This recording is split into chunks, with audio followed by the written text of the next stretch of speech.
How's it going, everyone? It's Ben Foggins Media Corner back again with a brand new video for today. Welcome back to another movie review, aka After I Saw. This time it's going to be on Last Breath. Now, this is a 2025 survival thriller and it's directed by Alex Parkinson, and this tells the true story of seasoned deep-sea divers who battle the raging elements to rescue a crewmate who's trapped hundreds of feet below the ocean surface. So that's pretty much the story of Last Breath. Before I knew what this whole movie was about, at first I thought it would have been like some kind of like sci-fi horror film that has something to do with like a diver that gets stranded down below the ocean surface and underwater and has to survive while there's like an alien or a dangerous creature that's lurking around the waters. But no, this is not what this whole movie is about, because this whole movie is basically based on a true story about someone who gets separated from the crew and has to survive while they're running out of like oxygen. In which there's actually been a documentary that's been representing about that whole situation that happened like a few years ago or something, which I knew nothing about. But I went to this film knowing nothing about the documentary itself. But the director of this movie, Alex Parkinson, was actually the co-director of that documentary, and so for him making a movie based off that documentary was pretty interesting to hear about.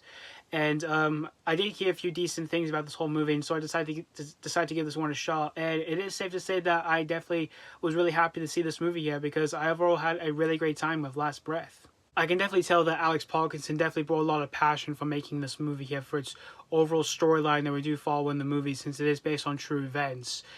And the film is well paced as well, since it's an hour and a half, and the film manages to get straight to the point once the film starts, even though like the first few minutes of the film does tend to feel a little bit slow, but it manages to progress much more further once it gets into the main storyline that we do follow within the movie. And as for the conclusion of the film, it's something that isn't entirely new or anything, because it's something that we've seen before in the past from like other movies that have done kind of a little bit better and all that. But still though, what Alex Parkinson was able to bring out for the storyline that we follow in the film, he did a really good job of bringing a lot of passion into it.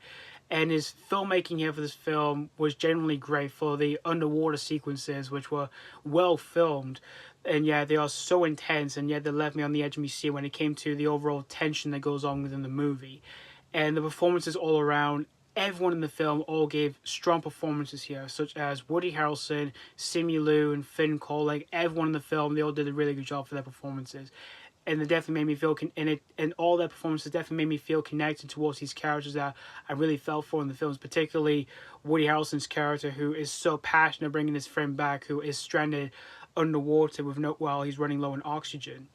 And in the end, guys, Last Breath, I can definitely tell you guys that I had a really great time in this one. It's definitely really great, edge of the seat, like survival thriller I've seen in years. And if you're fans of these types of movies, chances are I would definitely say you have a really good time with this one. I'm going to give Last Breath 4 out of 5.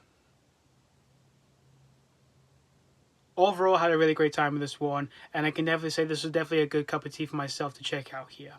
So yeah, thank you guys so much for watching my AK After I Saw review on Last Breath, and I'd like to know what you guys think of this movie, if you've already seen this movie, or if you just recently checked this one out. And as always, this has been Foggins Media Corner signing off.